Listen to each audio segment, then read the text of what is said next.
Assalamualaikum warahmatullahi wabarakatuh. Baiklah, bertemu lagi dengan saya, M. Febri Zain, dari jurusan Manajemen Pajak, Fakultas Ekonomi dari Universitas Negeri Padang.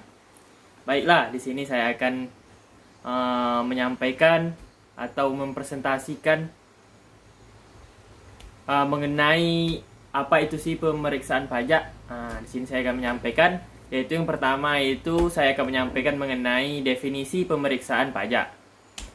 Baik, langsung saja, apa itu definisi pemeriksaan pajak? Menurut Mardiasmo, pengertian pemeriksaan pajak itu sendiri ialah serangkaian kegiatan untuk mencari, mengumpulkan, mengelola data atau keterangan lainnya untuk menguji kepatuhan pemenuhan wajib pajak, kewajiban perpajakan, dan untuk tujuan dalam rangka melaksanakan ketentuan peraturan perundang-undangan perpajakan. Ketentuan tentang pemeriksaan tercantum dalam Undang-Undang Nomor 6 Tahun 1983 tentang ketentuan umum dan tata cara perpajakan, sebagaimana telah diubah beberapa kali terakhir Undang-Undang Nomor 11 Tahun 2020 tentang Cipta Kerja UU KUP. Baiklah, sedangkan tujuan pemeriksaan pajak itu sendiri yaitu sebagai bagian akhir dari proses pengendalian perpajakan. Pemeriksaan pajak penting untuk dilakukan dan memiliki tujuan untuk memiliki tujuan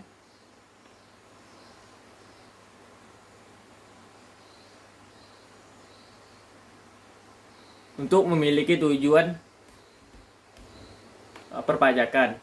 Pemeriksaan pajak penting untuk dilakukan dalam memiliki tujuan yang yaitu menguji kepatuhan pemenuhan kewajiban perpajakan yang meliputi yang pertama SPT lebih bayar, termasuk yang telah diberikan pengembalian pendahuluan pajak.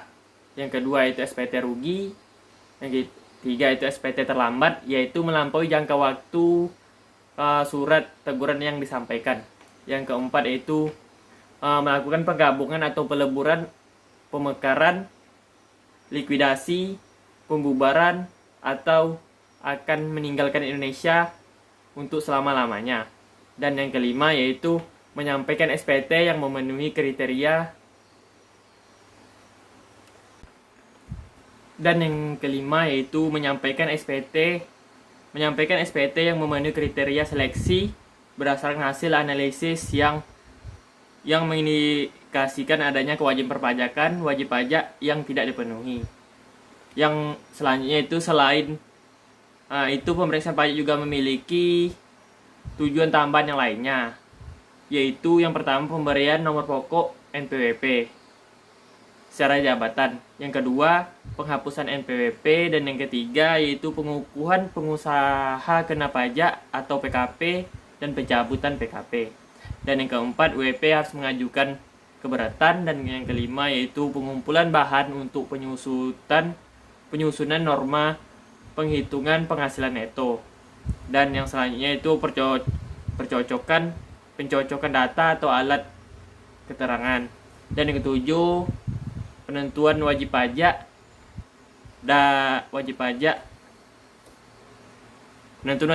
yang berlokasi di daerah terpencil. Dan yang selanjutnya yaitu nomor 8 yaitu penentuan satu atau lebih tempat terutang atau pajak pertambahan nilai PPN.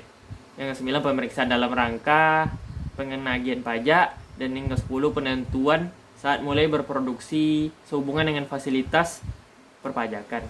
Dan yang ke-11 yaitu pemenuhan informasi negara mitra perjanjian penghindaran pajak berganda. Baiklah, yang selanjutnya itu saya akan menjelaskan mengenai jenis-jenis pemeriksaan pajak.